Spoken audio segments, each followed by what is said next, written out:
Now, Jack was getting to be a teenager, and he decided it was time to go out into the world and seek his fortune. So his mommy packed him up a little bit of corn pone, wrapped it up good, put it in his pocket, gave him a little jug of milk, and he started on his way. Well, Jack was walking along, wondering where he would go to seek his fortune. But as he walked along, he passed a neighbor's farm, and out by the gate there was an old horse. And that old horse just looked about as pitiful and broken down as any animal Jack had ever seen. Jack looked at that horse and he said, "Well, what's the matter, friend? You look terrible." The old horse neighed. "Oh, Jack, I'm so old, I can't pull the plow anymore. I can't work. I believe they're going to turn me out, take me to the auction." "Oh, no. Why, that's terrible, friend." "I'm going to seek my fortune. Why don't you come along with me?" "Well, what does it mean when you seek your fortune?" "I don't know exactly." "Well, where are you going to seek your fortune?" "I don't know that either. You want to come with me?" "Sure, I'll come." Well, Jack and the horse started off down the road, and they were walking along and walking along and walking along when they come to another farm, and there was an old cow out there, and she was just mooing, mooing, something pitiful. Jack stopped and said, "Oh, cow, old Bessie, what's the matter with you?"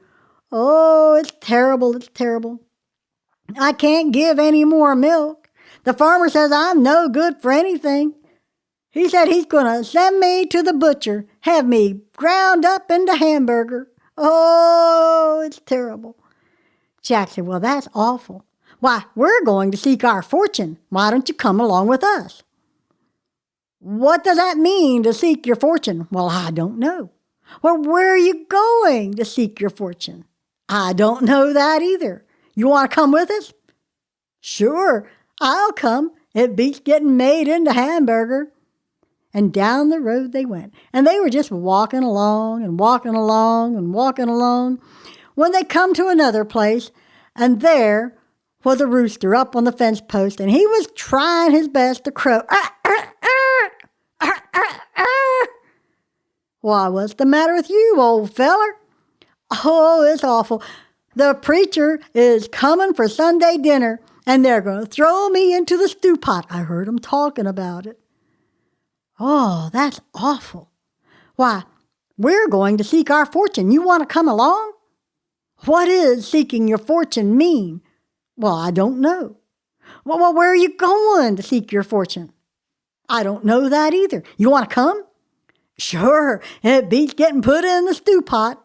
And down the road they went, and they were all just a-walking along and a-walking along and a-walking along when there was an old hound dog setting under a tree, just a-howling, "Ow! Ow!" "Well, what's the matter, old friend?" "I'm too old to hunt. They're going to take me to the dog pound." "Why, that's a terrible thing." "Listen, we're going to seek our fortune. Would you like to come with us?" "What does that mean, seek your fortune?" "Well, I don't know." "Well, where are you going to seek your fortune?" "I don't know that either. You want to come?" "Sure, beats going to the dog pound." And the dog joined in, and down the road they went. And they were all just a-walking along and a-walking along and a-walking along when they met an old cat laying out in the ditch.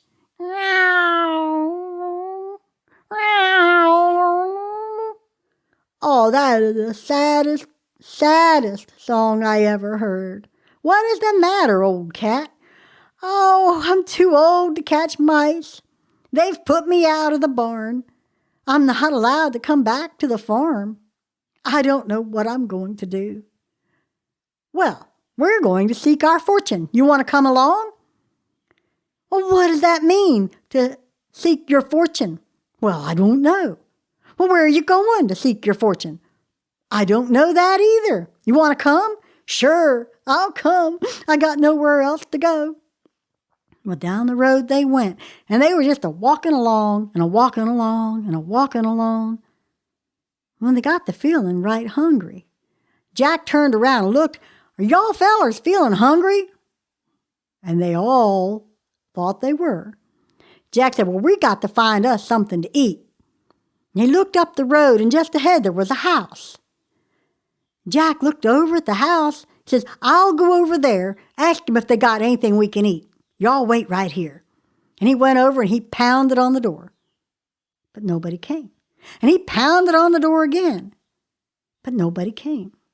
And he pounded again. And nobody came. I'll just see if the door is open. And Jack reached down and he turned the doorknob and the door opened. And inside, oh my, there was a table laden with every good thing to eat you can imagine. There was mashed potatoes and gravy. There was turkey and ham. There was corn and green beans and biscuits and cornbread and pies and cakes. And then Jack looked around the walls and he saw one trunk and another trunk and then a bag, and spilling out of those was gold and silver and jewels. I know what this place is. This is a robber's den. This is a robber's house. They've stolen all this stuff. Well, if they've stolen it, we might as well come on in and eat. Come on, boys, come on in. And those animals all piled in, and they all ate, and they ate, and they ate until their bellies were full. Well, now I've got to thinking, says Jack, them robbers are going to be coming back. They're not going to be happy about us being here in their house. So here's what we need to do. Cat, you get in the fireplace. Dog, you get behind the door. And Horse, I need you out here on the porch. And Cow, you get over there by the fence. And Rooster, you get up on the chimney top. All the animals took their place, and Jack, he hid behind some bushes to watch what happened.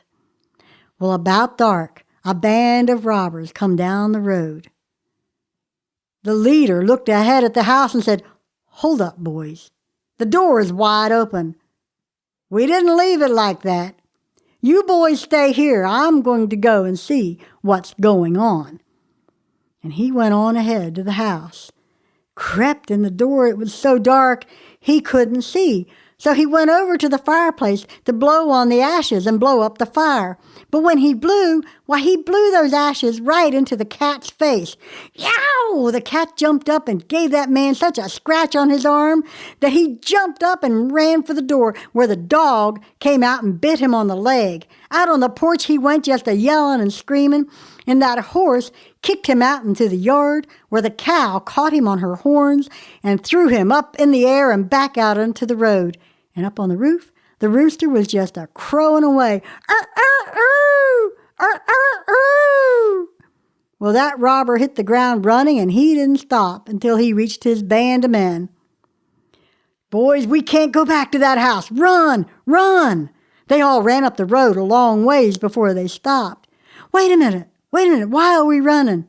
Listen, boys, there's a band of men that have done took over our house. Why, there was one hiding in the fireplace, and look, he cut me right here. And then there was another one behind the door, and he gave me a gash on my leg with a hatchet. And I went out on the porch, and another one picked me up and threw me. And another one caught me on a pitchfork and threw me out in the road.